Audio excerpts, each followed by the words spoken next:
Oke, baik. Assalamualaikum warahmatullahi wabarakatuh. Sebelum mulai pelajaran, kita berdoa terlebih dahulu ya. Kita awali dengan membaca basmalah dan doa sebelum belajar. Bismillahirrahmanirrahim. Rabbi zidni ilma warzuqni fahma. Rabbi shrah li sadri wa yassir li amri wahlul 'uqdatam min lisani yafqahu qawli. Amin. Oke, baik. Selamat pagi anak-anak. Bagaimana kabarnya hari ini? Sehat semua ya, semoga tetap sehat semua, tetap semangat dan ceria ya. Kita kan baru ketemu lagi nih, setelah kemarin sudah ketemu, akhirnya kita bisa bertemu lagi. Senang sekali pada kesempatan kali ini. Setelah kemarin kita sudah perkenalan, sudah kontra belajar, dan juga kalian juga sudah mengerjakan tugas ya. Nah, alhamdulillah pada kesempatan kali ini kita bisa langsung memulai KBM. Pembelajaran seperti biasa, masuk ke materi pertama, yaitu nanti kita akan belajar mengenai teks laporan percobaan. Oke, nah ini mungkin buat kalian kan agak asing ya mengenai teks laporan percobaan ini. Nah, ini memang masih baru. Teks laporan percobaan ini juga merupakan teks yang baru beberapa tahun yang lalu diajarkan di mata pelajaran bahasa Indonesia. Setelah kita ganti kurikulum 2013 ini kan berbasis saintifik, maka dari itu mungkin ada beberapa hal yang sifatnya keilmiahan dimasukkan dalam pelajaran bahasa Indonesia. Jadi untuk materi hari ini itu memang bahasa Indonesia tapi rasa IPA kayak gitulah. Jadi mungkin kalian juga misalkan kesulitan ketika pembelajaran, bisa kita konsultasi bareng-bareng ke Ustadzah Asmi atau ke Ustadzah Sakiro tentang materi hari ini, yaitu laporan percobaan kayak gitu. Baik, lanjut. Nah, apa itu teks laporan percobaan? Mungkin itu menjadi pertanyaan kalian semua. Kok kayak aneh sekali bahasa Indonesia kok ada laporan percobaan. Nah, maka dari itu untuk hari ini kita akan belajar bersama mengenai definisi dari teks laporan percobaan itu apa, terus mungkin manfaatnya apa, tujuannya apa, kok bisa sih laporan percobaan itu ada di pelajaran bahasa Indonesia. Kita akan belajar bersama hakikatnya juga mengenai teks laporan percobaan itu. Oke, lanjut. Nah, ini terkait tujuan pembelajarannya ya. Jadi saya harap ketika pembelajaran hari ini kalian bisa menguasai 3 aspek ini, yaitu yang pertama, peserta didik mampu menyampaikan tujuan dan fungsi teks laporan percobaan. Jadi tujuan dan fungsinya itu apa? Saya harap setelah pembelajaran ini kalian dapat mengetahui itu. Terus di poin kedua, peserta didik mampu mengungkapkan isi informasi dari teks laporan percobaan yang didengar dengan benar. Jadi kalian nanti akan saya tayangkan sebuah video percobaan, nanti mungkin di tugasnya pun kalian akan mengungkapkan isi dari informasi laporan percobaan itu apa, mengenai apa, jadi kalian menyimpulkan isinya kayak gitu. Jadi kalian hari ini saya harap bisa menguasai itu. Nah, yang ketiga, peserta didik mampu membangun pemahaman menyusun teks laporan percobaan. Jadi kalian udah paham, cara menyusun teks laporan percobaan tuh yang kita perlukan tuh apa sih, step-stepnya atau apa, aspek-aspeknya ketika memulai itu apa saja, terus juga nanti apa saja yang diperlukan untuk membuat suatu percobaan itu. Nah, itu kita akan pelajari bersama. Saya harap ketiga poin ini bisa kalian kuasai setelah nanti kita belajar pada hari ini kayak itu. Nah, untuk yang selanjutnya adalah terkait manfaat ya. Manfaat setelah kalian mempelajari teks laporan percobaan itu apa? Kok kita harus belajar mempelajari teks laporan percobaan itu, manfaatnya itu apa sih kayak gitu. Nah, ini ada 4 aspek ya. Yang pertama bisa kita lihat bersama, menambahkan pengetahuan serta wawasan tentang objek atau proses yang diamati. Jadi ketika kita mengamati suatu objek atau suatu proses pembuatan sesuatu, yang kita bisa mendapatkan pengetahuan dari situ.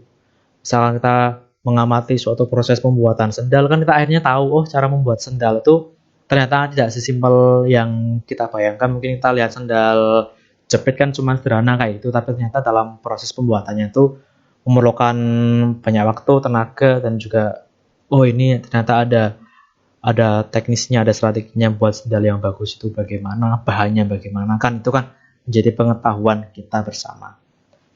Nah, yang kedua, mendapatkan data-data yang objektif sesuai dengan fakta yang ada. Jadi ketika kita mempelajari tes laporan percobaan, kita tahu data-data ini apa aja. Itu kan sifatnya valid karena kita sudah melakukannya secara langsung, sudah mencobanya secara langsung. Jadi apa yang kita dapatkan itu berupa realita yang sesuai dengan kondisi nyata, fakta. Yang poin ketiga adalah dari data hasil observasi pembaca dapat menafsirkan dan menginterpretasikan suatu peristiwa atau objek tertentu. Nah, ketika kita mempelajari teks laporan percobaan, ini kan kita bisa menyimpulkan atau menginterpretasikan, oh ketika kita menonton suatu percobaan, misalkan ada zat sabun itu kan, sabun kok kenapa, apakah benar sabun itu bisa membersihkan kotoran kayak itu kan, ketika kita melakukan percobaan sendiri kan, kita bisa menyimpulkan, oh ternyata sabun benar nih. Misalkan kayak Sunsilk, oh itu ternyata bisa membunuh kuman. Itu ketika kita melakukan percobaan, akhirnya kita bisa menyimpulkan kayak gitu. Nah, yang terakhir dapat digunakan untuk mengukur kualitas suatu proses atau situasi atau objek tertentu. Nah, ini menyambung poin yang ketiga tadi ya. Ketika kita sudah bisa menyimpulkan, akhirnya kita bisa mengukur, oh ini tuh memang kualitasnya itu sesuai. Misalkan kita pengen tahu apakah Sunlight itu benar-benar bisa menghilangkan kuman atau bakteri, kan kita akhirnya tahu ketika kita sudah melakukan percobaan, oh ternyata memang Sunlight itu berkualitas nih untuk menghilangkan kuman dan kotoran. Atau mungkin oh ternyata enggak, ternyata cuma iklannya aja yang wow, tapi ternyata tidak sesuai fakta. Nah, akhirnya kita bisa tahu dari mempelajari teks laporan percobaan tersebut. Ini adalah manfaat ketika kita mempelajari teks laporan percobaan kayak gitu. Lanjut, selanjutnya yaitu hakikat teks laporan percobaan. Nah, sebelum kita masuk ke hakikat itu kayak definisi gitu ya. Saya akan menayangkan sebuah video. Ini adalah video percobaan. Judulnya itu contoh membuat pelangi. Nah, pelanginya itu nanti menggunakan susu, cat warna makanan, dan juga nanti ada sabun. Nah, itu sabunnya itu ternyata dicoba apakah mengandung ini, ternyata bisa mengangkat sesuatu atau apa. Nanti kalian akan menyimpulkan sendiri deh nanti. Nanti di tugasnya juga nanti kalian akan menonton video ini, silakan ditonton dengan seksama. Nanti ada tugasnya berupa nanti isinya kalian akan mencoba menafsirkan isi dari video tersebut. Itu menyimpulkan ya, bukan menafsirkan ya. Kalau menafsirkan itu kan puisi. Menyimpulkan hasil dari video tersebut itu apa sih kayak gitu. Nanti kita akan lihat bersama. Saja kita tonton videonya ya. Silakan disimak dengan seksama. Contoh percobaan membuat pelangi gitu. Oke, sebentar. Oke, mulai.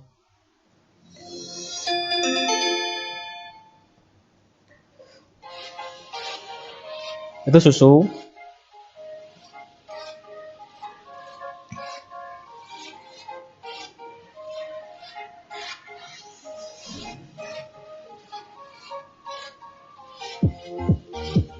Nah, nanti bisa jadi kayak gini nih.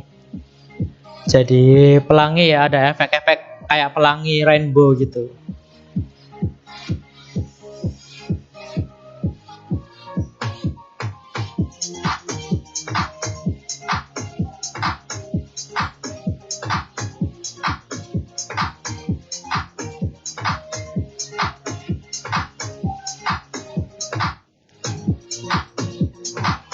Sudah dilihat ya, tadi ada alat dan bahannya juga ya.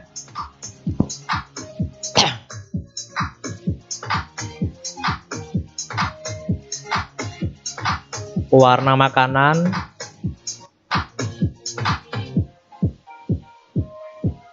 Nah, ini pakainya Sunlight nih.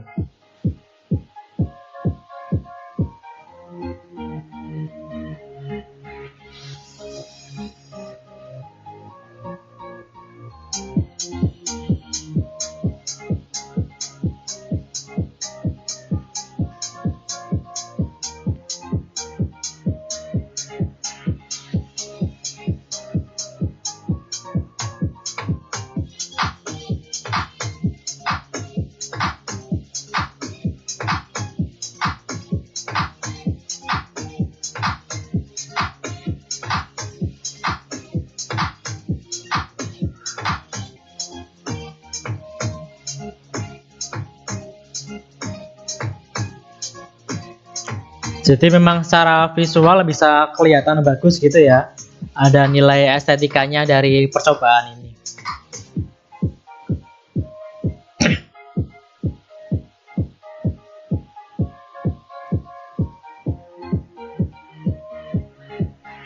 Kita tonton sampai akhir, sampai pada bagian simpulan dari percobaan itu nanti apa simpulannya ada.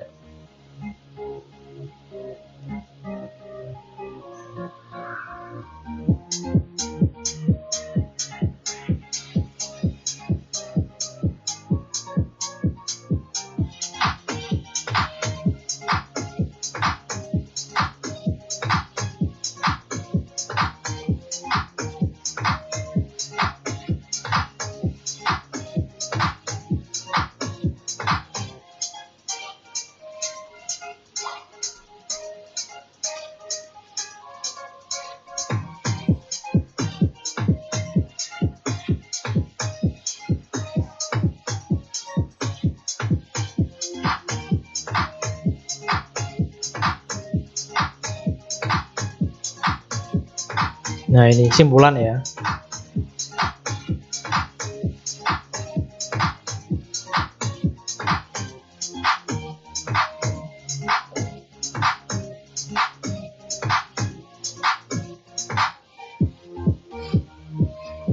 Nah, ini kenapa yang ini nggak bisa, itu kenapa? Ada penjelasannya.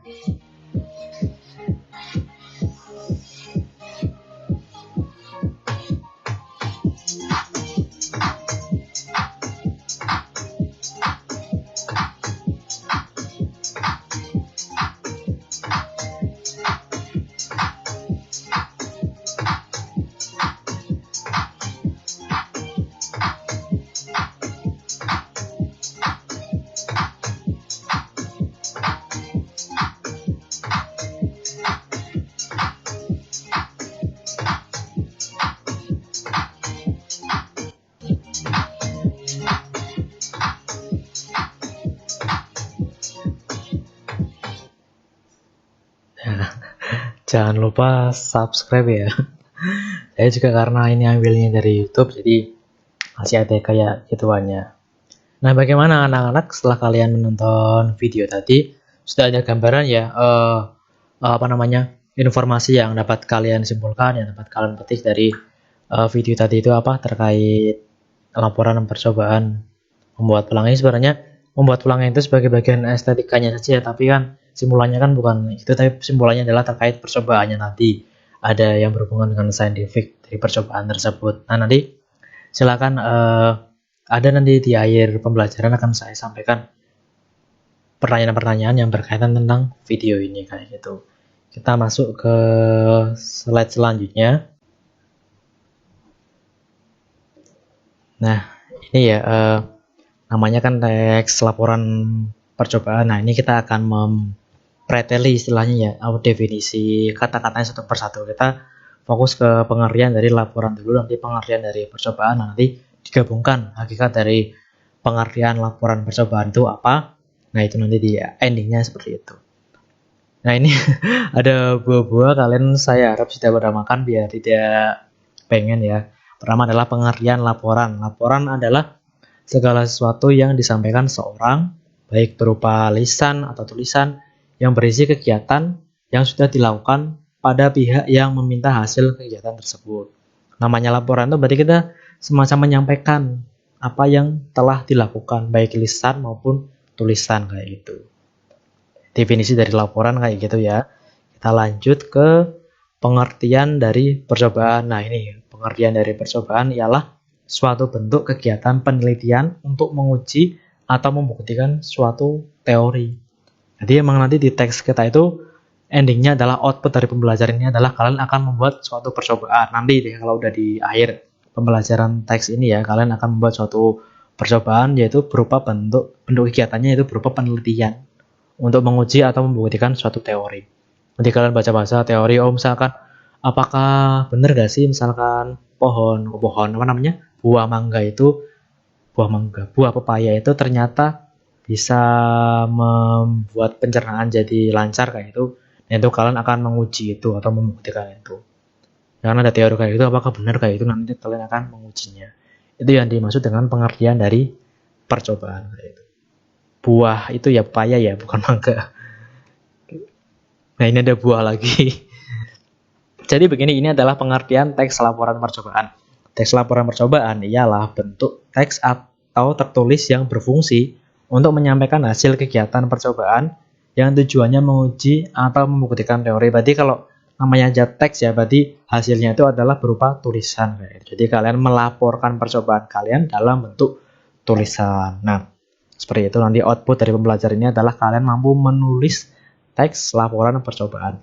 Terserah kalian mau bikin percobaan apa, mau bikin robot, bisa bikin tanaman, buah-buahan, apa kayak yang berkaitan dengan percobaan, terserah kalian. Itu hak kalian mau bikinnya apa, saya bebaskan. Yang penting bentuknya adalah berupa tulisan atau teks kayak gitu. Nah, ini terkait ciri-ciri ya. Tadi kita sudah memahami definisinya secara detail kayak itu. Kita nanti akan masuk ke ciri-ciri teks laporan percobaan. Biar kalian ada tahu nih, oh batas-batas dari teks laporan percobaan itu dengan membedakannya dengan teks lain itu apa sih. Nah, ini terkait ciri-cirinya kayak gitu. Ada 3 ciri-ciri khusus dari teks laporan percobaan. Yang pertama bersifat objektif ya, menyampaikan informasi atau data sesuai dengan keadaan yang sesungguhnya. Jadi itu bukan suatu pendapat ya atau opini yang hanya disampaikan secara subjektif tapi objektif. Jadi benar-benar ketika kita membuat laporan, oh ini berdasarkan data, berdasarkan kondisi sesungguhnya kayak gitu. Yang dimaksud dengan objektif kayak gitu. Berarti bukan pendapat atau opini. Kalau misalkan kalian bilang buah pepaya bisa melancarkan pencernaan, buktinya apa? Nah, itu baru dilaporkan kayak gitu. Itu yang dimaksud dengan objektif. Berikut yang kedua adalah berupa fakta, merupakan kenyataan sesuatu yang benar-benar ada atau terjadi. Jadi yang kalian sampaikan itu adalah sesuatu yang benar-benar ada atau terjadi. Fakta ya, bukan karangan, misalkan kayak cerpen, kan karangan atau novel, tapi ini adalah fakta. Yang terakhir lengkap, tersusun sesuai dengan strukturnya. Jadi nanti ya kalian setelah ini mungkin kita akan belajar terkait struktur ya. Struktur, urutan-urutan dari pembuatan teks laporan percobaan itu apa. Jadi teks percobaan juga ada strukturnya, itu harus sesuai dengan strukturnya. Gitu, ini adalah terkait ciri-ciri, ada 3 ya. 3 poin terkait ciri-ciri dari teks laporan percobaan. Nah, lanjut. Baik, dirasa kalian sudah paham terkait materi hari ini. Setelah itu kita akan langsung masuk ke tugas ya. Setelah kalian menonton video tadi nih, tugas kalian adalah yang pertama, ini 3 tugas ini juga berdasarkan dengan tujuannya. Jadi nanti apakah saya pengen tahu, ini juga percobaan nih ya, bagian dari percobaannya. Saya ingin mengetes apakah kalian sudah memahami dari pembelajaran hari ini dan tujuan-tujuan pembelajaran 4 hari ini apakah dapat tercapai. Nanti hasilnya adalah berdasarkan jawaban kalian. Ini tugasnya adalah 3 ini. Yang pertama nanti jelaskan tujuan dan fungsi laporan percobaan. Setelah kalian menonton video tadi, kalian seharusnya tahu, oh percobaan ini tuh tujuannya untuk apa, fungsinya untuk apa. Nanti kalian harusnya sudah tahu ya. Terus yang kedua, jelaskan isi informasi pada video laporan percobaan membuat pelangi. Nah, dari video tadi, coba kalian jelaskan isi informasi yang terkandung dalam video tersebut itu apa. Dalam laporan percobaannya itu apa. Silakan dijelaskan pada pertanyaan nomor 2. Nah, nomor 3, jelaskan, ini langkah ya, bukan langkah. Jelaskan langkah menyusun laporan percobaan. Tadi kan kalian ketika melihat video itu kan ada urutannya tuh. Nah, silakan kalian tinggal susun aja. Itu urutannya itu dari apa, mulainya apa kayak itu kan di videonya kan juga sudah lengkap ya. Nah, silakan nanti kalian bisa jelaskan, jawab di 3 ini. Nanti silakan kalian jawab di Google Form. Akan saya bagikan linknya. Di situ juga sekaligus presensi ya. Jadi jangan tanya-tanya lagi, akan saya jelaskan ulang terkait teknis mengirim tugasnya. Silakan nanti dikirimkan di Google Form. Di situ juga presensi sekaligus. Jadi ketika kalian mengisi presensi sekaligus menjawab 3 jawaban ini. Nanti insya Allah kolomnya akan saya bagi 3 deh biar kalian tidak kebingungan. Langsung saya kasih pertanyaannya juga di situ. Yang pertama terkait tujuan dan fungsi biar kalian jawabnya di situ. Terkait isi informasi ada kolom lain, dan terkait langkah menyusun laporannya juga ada kolom lain di 3 kolom itu. Sekalian presensi. Gitu ya, dapat dipahami ya anak-anak ya. Saya harap tidak ada yang seperti kemarin banyak yang tanya tugasnya. Saya juga mohon maaf, mungkin saya yang kurang jelas dalam menyampaikan tugas kemarin kayak gitu. Oke, untuk hari ini itu saja.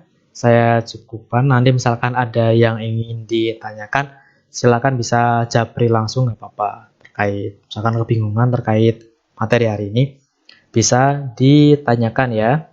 Untuk hari ini saya cukupkan. Mohon maaf apabila ada tutur kata yang kurang berkenan.